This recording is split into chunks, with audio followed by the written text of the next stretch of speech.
So it was this it's like 1999, and it was this girl I had been looking at. I think I was maybe in 7th grade, 6th or 7th grade, probably 7th. And it was this girl I had been looking at, and I wanted to talk to her. I wanted to get her number, right? And I seen her at the bus stop, and I had my Walkman. Either back then, either you had a Walkman or you had a magazine. That's what kept you from boredom. That's what, kept the gears spinning or distracted your mind from you waiting. You either had music to listen to on your Walkman, which was, you didn't have the whole library of the entire music industry on your phone. No, you didn't even have a phone. You had a Walkman and a mix CD you either had, and or like you had like a folder of the CDs in your book bag, But I didn't know a lot of people that brought their whole CD collection to school because, you know, you can either lose it, you can get it stolen. So a lot of us just brought one or two CDs with us, right? I had my Walkman on, and I know she was at the bus stop. I introduced myself, and I was like, "Hey, you in such and such homeroom, right?" And she like, yeah, like, I'm in what's the name homeroom? My name Chris. And I got her number. And she was bad back then, man. I haven't seen her since. But I just remember I really liked this girl, and I seen her at the bus stop, and it was just me and her there, and I got a number. I don't know if that scenario happens nowadays for you guys. There has always been men that have been like deprived, or they when they get turned down by women, it really affects them, and they have trouble approaching another woman, right?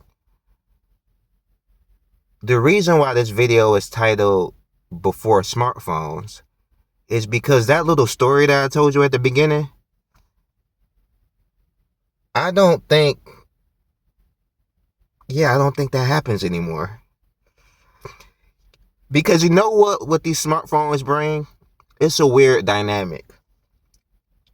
Sometimes you can be like, right now, let's apply that same situation, that same scenario.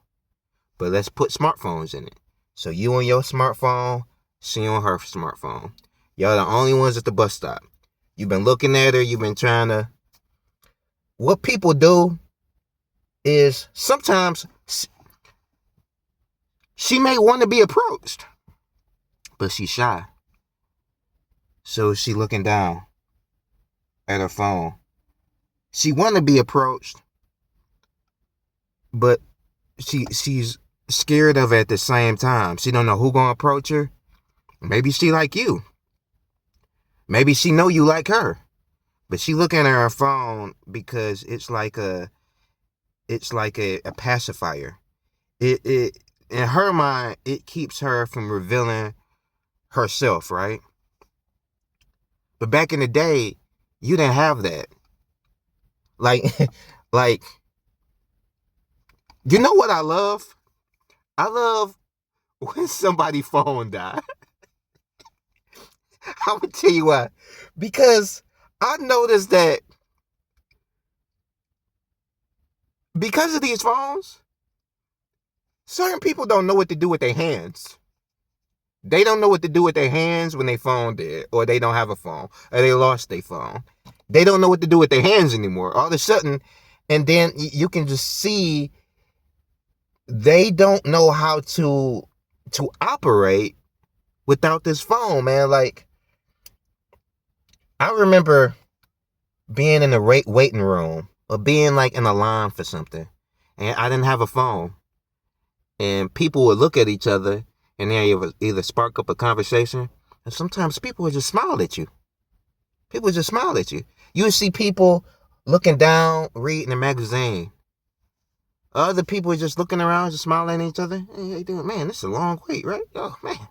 What are they doing back there? None of that shit go on now. And when you go on a bus or something, man, everybody is looking down. Everybody's looking down on their phone. You go to a restaurant, the person you talking to is constantly looking through their phone. I do it.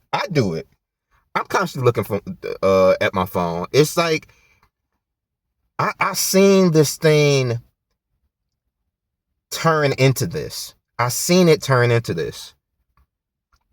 I was using Yahoo Messenger. I forget. I think they called it IM Instant Messenger. Yes, Yahoo Instant Messenger.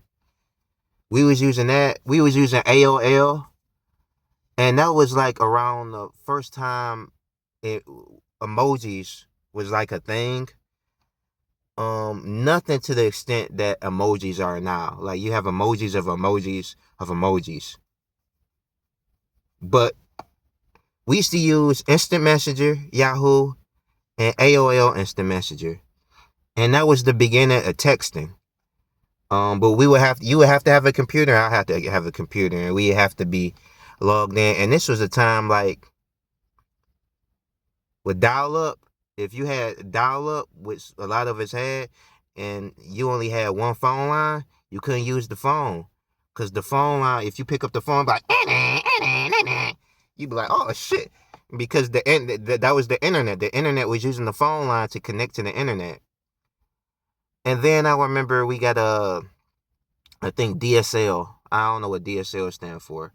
But it was, I can use the phone and I could be on the internet at the same time for the first time. And it was faster. It was faster than dial up, but it wasn't wireless. I was using the Ethernet cord to get the DSL. But man, but before these smartphones, meeting people, just being out in the world was so different. It was so amazing, actually. You know, this thing that I'm talking to, this interface, it bugged the hell out of me, to be honest with you. It bugged the hell out of me. You get caught up in like these weird loopholes and you doom scrolling. And it's just, I hate what these things have done to society. And man, it was always hard to approach women. I've always kind of been in between. I approach women just like every other guy who into women.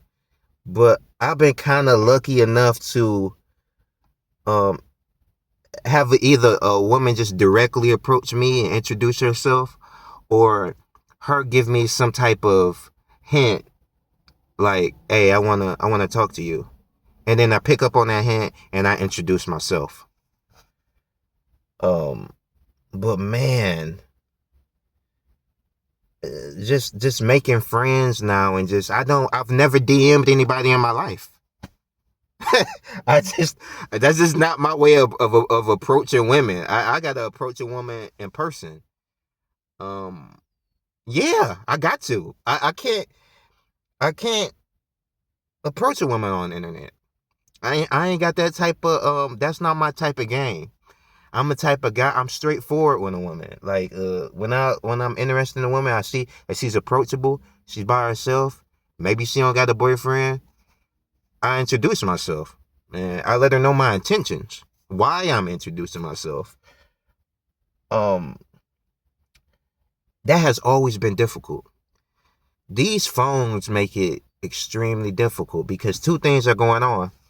Either she's distracted or she's just as nervous as you are and she hiding behind the phone. And then you got this whole other dynamic of the dating world where You calling this person your boyfriend, girlfriend, whatever you into, right? But y'all barely have conversations on the phone. All of it is text. All of it is text. All of it. So, and then when y'all get in person, y'all on your phones. Y'all barely even talking to each other. Y'all on your phones. And when you're not with each other, you can't you can't talk on the phone because you realize, oh, this person, they ain't got no substance. They ain't got nothing to talk about. Either they don't have nothing to talk about, or they completely distracted because they are multitasking while they're on the phone with you. So you got people that just multitask on the phone with each other. They just you got this person on video chat, uh video call, and you just driving around. That person driving around, y'all ain't even talking. So see, this person is at work and you just watching them on the computer at work. Y'all not even talking. Y'all just I don't get that. I don't get that. I don't get, like, I'm from the generation where, man, we talked on the phone. We talked on the phone. We talked. I went to your crib and we sat on the porch and we talked. We went somewhere and we talked. Like we talked.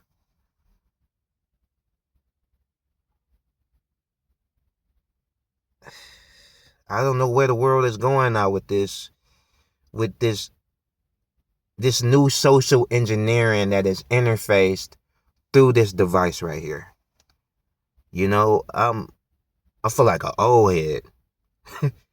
That's all I gotta say.